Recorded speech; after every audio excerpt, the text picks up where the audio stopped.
Hello. मैं रतीश और मैं बोध एकेडमी की तरफ से आज का जो टॉपिक है डिस्कशन के लिए वो है ह्यूमन आई।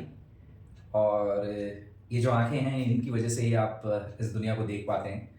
तो इन आंखों के बारे में आइए जानने की कोशिश करें कि बायोलॉजिकली ये आंखें होती कैसी हैं और कैसे काम करती हैं, इसके क्या डिफरेंट पार्ट्स होते हैं और उन पार्ट का क्या फंक्शन होता है। तो सबसे पहले मैंने एक आँख का एक रेखा चित्र जिसको बोलते हैं डायग्राम मैंने बना रखा है और इसमें डिफरेंट पार्ट्स मैंने इंडिकेट कर रखे हैं। मैं आपको बताता हूँ एक एक करके। सबसे पहला पार्ट तो यहाँ पे आपको दिख रहा होगा, ये उभरा हुआ पार्ट जो है आईज का, हल्का सा उभरा हुआ पार्ट, ये ब्लैक कलर में, ये कॉर्निया कहलाता है। इसके बाद कॉर्निया के बाद ठीक ये वाला हिस्सा होता है, यहाँ एक्वस ह्यूमर होता है।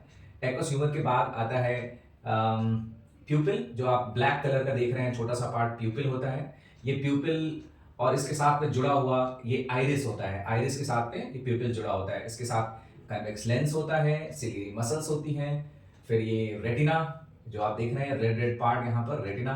फिर होती हैं ये बीच का जो भाग होता है इसको कहते हैं विट्रस ह्यूमर। और इसके अलावा ये जो कुछ नर्व्स दिख रही हैं, ये नर्व्स हैं, ये इसको कहते हैं ऑप्टिक नर्व्स। और एक ब्लाइंड स्पॉट होता है, ये ऑप्टिक नर्व जो होता है ये इंफॉर्मेशन को कलेक्ट करके आगे की ओर प्रोसेस करता है। तो आइए देखते हैं कि डिफरेंट जो पार्ट्स हैं आईज के उनकी क्या फंक्शंस होती हैं और फिर हम समझेंगे कि हमारी आंखें कैसे काम करती हैं। तो हमारी आंखों में होता है लेंस, और ये जो लेंस है ये कन्वेक्स लेंस है जो कि कन्वर्जिंग लेंस है, जो कि प्रकाश की किरणों को जो है वो कन्वर्ज करती है, मतलब कि एक जगह मिलाने की कोशिश करती है। और ये कहाँ मिलती हैं? तो ये रेटिना पे मिलती हैं। आइए देखिए फंक्शन होता कैसे। सबसे पहले आपका ये कॉर्निया का पार्ट, जो कॉर्निया होता है ये आपको आई को प्रोटेक्शन देता है, शेप रहता है इससे, और ये प्रोटेक्शन देता है। ये सबसे बाहरी पार्ट है आँख का, जो सबसे पहले एक्सपोज होने वाला पार्ट है, और सबसे पहले जो प्रकाश की किरणें हैं, जो लाइट रेज हैं, वो इधर से ही इंटर करती हैं। जैसे ही कॉर्निया से इंटर करती हैं तो सबसे पहला भाग मिलता है वो एक्वस ह्यूमर है। ये हमारी जो आंसुएं हैं ये जहाँ से निकलती हैं ये एक्वस ह्यूमर ही है।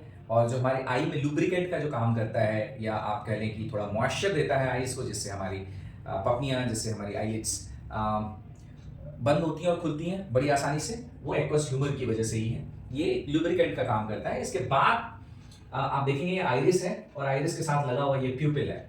और आइरिस और प्यूपिल का काम ये होता है कि आपकी आंखों के अंदर, आइज के अंदर कितनी लाइट का प्रवेश हो, ये वो डिसाइड करती हैं।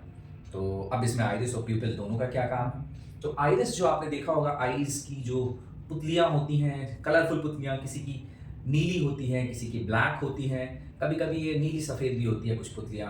तो डिफरेंट जोग्राफिकल रीजन्स में, डिफरेंट काइंड ऑफ पीपल में, डिफरेंट रेसेस ऑफ पीपल में डिफरेंट टाइप्स की होती हैं, और डिफरेंट स्पीसीज ऑफ एनिमल्स में भी different kind of different colours की होती हैं। तो ये जो आइरिस होती है ना, ये हेल्प करती है प्यूपिल को बड़ा और छोटा होने में। बड़ा तब होता है जब प्यूपिल में ज़्यादा लाइट चाहिए होती है, और छोटा तब होता है जब ज़्यादा लाइट होती है तो कम अंदर लाइट को कम आने देती है। तो इसका बेसिक काम है प्यूपिल का लाइट को कंट्रोल करना। अब लाइट कंट्रोल क्यों होती है? तो अब जब आप ज़्यादा रोशनी में जाएंगे तो आपकी प्यूपिल जो है सिकुड़ जाएगी कम, ताकि कम से कम लाइट आपके अंदर, जितनी ज़रूरत है उतनी ही लाइट आपके अंदर जाए और रेटिना डैमेज ना हो। और जब अंधेरा हो जाता है तो यही प्यूपिल थोड़ा सा एक्सपैंड हो जाता है, और इसको एक्सपैंड करने में और कॉन्ट्रैक्ट करने में आइरिस का हेल्प लगता है। तो आइरिस बेसिकली प्यूपिल के साथ मिलके लाइट को कंट्रोल करती है कि कितनी लाइट आपके आंखों के अंदर जानी चाहिए। इसके बाद आता है ये लेंस। अब ये लेंस कन्वेक्स लेंस होता है, कन्वर्जिंग लेंस होता है। कन्वर्जिंग लेंस का काम ये होता है कि ये लाइट रेज जब आती हैं, इस पर पड़ती हैं, तो कन्वर्ज हो जाती है, मतलब एक जगह जाके मिलने की कोशिश करती हैं। और कन्वर्जिंग लेंस में ये होता है कि कन्वर्जिंग लेंस के जितने भी इमेजेस होते हैं वो रियल होते हैं, मतलब लेंस के दूसरे साइड बनते हैं, और इन्वर्टेड होते हैं, मतलब उल्टे होते हैं।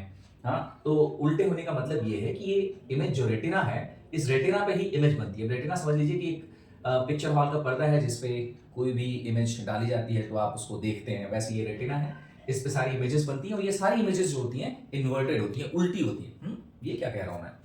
ऐसा लगता है कि आपके रेटिना पे जो आप देख रहे हैं वो उल्टा हो जाता है। तो फिर आप सीधा कैसे देखते हैं? तो एक बड़ा सिंपल सा लॉजिक है, ये इमेजेस उल्टी बनती हैं, लेकिन जो इमेजेस यहाँ पर बनती हैं रेटिना पे, तो वो कन्वर्ट हो जाती हैं इलेक्ट्रिकल पल्सेस में, इलेक्ट्रिकल सिग्नल्स में। और वो इलेक्ट्रिकल सिग्नल्स फिर ये ऑप्टिक नर्व के थ्रू हमारे ब्रेन में जाता है, और वो ब्रेन फिर उसको इन्वर्ट बैक कर देता है, यानी कि वो इरेक्ट कर देता है। तो जो चीज़ रेटिना पे उल्टी बन रही थी, अब वो वापस सीधी होके आपको दिखती है। तो आप जब किसी को देखते हो तो सीधा ही देखते हो। ओके तो ये थी रेटिना के पीछे की कहानी। अब रेटिना जो होता है वो लाइट सेंसर्स होते हैं इस पे।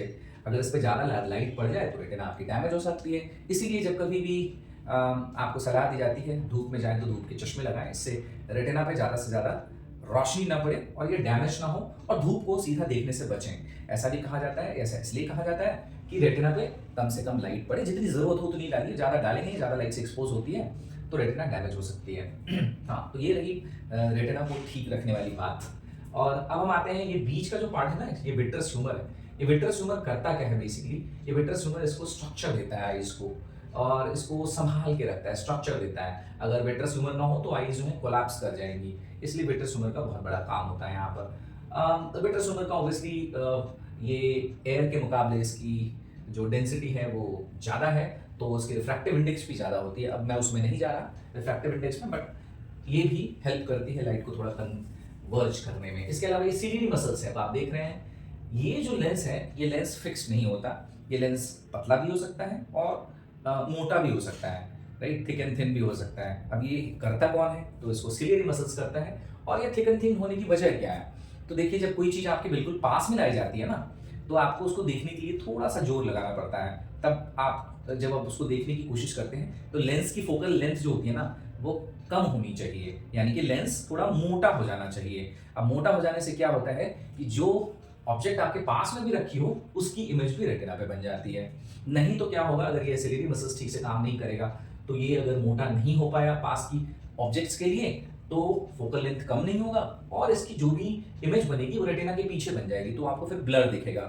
तो कभी कभी आपने देखा होगा कि कुछ लोगों को पास की चीज़ें पढ़ने में दिक्कत हो जाती है। तो ऐसे दूर की चीज़ें तो साफ दिखती हैं लेकिन निकट की चीज़ें उनको दूर अच्छी नहीं दिखती हैं। इनको आप लॉन्ग साइटेडनेस भी कह सकते हो, जिसमें दूर की चीज़ें तो उनको क्लीन दिखती हैं बट पास की चीज़ें उनको ठीक नहीं दिख पाती हैं। तब ऐसे में ऐसा क्यों होता है, क्योंकि सिलियरी मसल्स आपके ढंग से काम नहीं कर पाती, उसको वो थिक नहीं कर पाती, कॉन्ट्रैक्ट नहीं कर पाती लेंस को, और एक लेवल के बाद वो कॉन्ट्रैक्ट होती भी नहीं है। 25 सेंटीमीटर तक की चीज़ें आप क्लीनली देख पाओगे तब तक तो आपकी सिलियरी मसल्स इतनी इफेक्टिव होती हैं कि उसको उतना कॉन्ट्रैक्ट कर देती हैं हेल्दी आइज में कि 25 सेंटीमीटर तक देख लो। लेकिन आप 25 सेंटीमीटर से अगर और पास लाने की कोशिश करेंगे तो आपकी आइज पे बहुत ज़्यादा स्ट्रेन पड़ता है और नॉर्मली आप देख नहीं पाते हैं उससे कम दूरी की चीज़ों को। इसके अलावा मैं आपको बताता हूं, जैसे आप दूर की चीज देखने की कोशिश करेंगे तो आप ये चाहेंगे कि आपके फोकल लेंथ का एडजस्टमेंट हो, आपके लेंसेज का। जब फोकल लेंथ का एडजस्टमेंट होता है तो दूर की चीजें आपको ठीक से दिखती है। लेकिन कैसी, तो फोकल लेंथ का एडजस्टमेंट ऐसा होगा, फोकल लेंथ बढ़ जानी चाहिए, यानी कि लेंस को आप पतला करेंगे तो फोकल लेंथ बढ़ जाएगी। उसका कर्वेचर, जब जैसे लेंस को पतला करते हैं उसका कर्वेचर जो है बड़ा हो जाता है और फोकल लेंथ भी बढ़ जाती है। जब फोकल लेंथ बढ़ जाती है तो आप दूर की चीजों को ज्यादा अच्छा फोकस कर पाते हैं, रेटिना की इमेज बनती है। अगर आप सपोज कि इसकी फोकल लेंथ को कम नहीं कर पाए, उतनी ही रही फोकल लेंथ, तो फिर इमेज जो है आपकी पहले ही बन जाएगी, और इमेज पहले बन जाएगी तो आप मायोपियन कहलाएंगे। मतलब आपको शॉर्ट साइटेडनेस है, मतलब आप पास की चीज़ें तो अच्छी तरह से देख पा रहे थे लेकिन दूर की चीज़ें जो है आपके रेटिना से पहले ही इमेज बन गई, रेटिना पे इमेज नहीं बनी उससे पहले ही आ गई, तो आपको ब्लर दिखेंगी। तो ये दो तरह के दोष होते हैं, पाए जाते हैं। कुछ लोगों में दोनों तरह के भी दोष पाए जाते हैं, तो पास की भी चीज़ें भी ठीक नहीं दिखती और दूर की चीज़ें भी ठीक नहीं दिखती। ऐसे को प्रेसबायोपिया बोलते हैं। तो अब हम देखेंगे कि ऐसी चीज़ों को एडजस्टमेंट कैसे करते हैं आईज में, कि जब मान लीजिए आपकी लेंस जो है वो थिक नहीं हो पाई, यानी कि पास की चीज़ों को दूर देख नहीं पाए ठीक से, यानी कि उसको लॉन्ग साइटेडनेस है। तो ऐसी चीज़ों के लिए क्या करते हैं, तो ऐसी चीज़ों में जब इनकी जो इमेज है वो रेटिना के पीछे बन रही है तो उसको और भी कन्वर्ज करने की जरूरत है, क्योंकि दूर बन रही है तो और कन्वर्ज करके यहाँ पे लाने की जरूरत है। कन्वर्ज करेंगे तो कन्वर्जिंग लेंस लगानी पड़ेगी, यानी कि आप वहां पर कन्वेक्स लेंस का यूज करेंगे। तो कन्वेक्स लेंस का यूज करके आप लॉन्ग साइटेडनेस को दूर कर सकते हैं। और ठीक इसके उल्टे, जब दूर की चीजें आप ठीक से नहीं देख पा रहे तो आप मायोपियन हैं, तब आपको एक डाइवर्जिंग लेंस की जरूरत पड़ेगी, क्योंकि आपकी इमेज रेटिना के बहुत पहले बन जा रही है और इसको रेटिना पे बनाने के लिए आपको एक डाइवर्जिंग लेंस की जरूरत पड़ती है। तो ये होती है correction of eyes. I hope आपको ये सब चीज़ें समझ में आ गई होंगी। उम्मीद है कि आपको इससे लाभ मिला होगा। अगर कुछ आपकी और भी क्वेरीज रहती हैं तो आप नीचे कमेंट बॉक्स में डाल दीजिए, मैं ज़रूर उसका निवारण करने की कोशिश करूँगा। फिलहाल के लिए इतना ही। Thank you.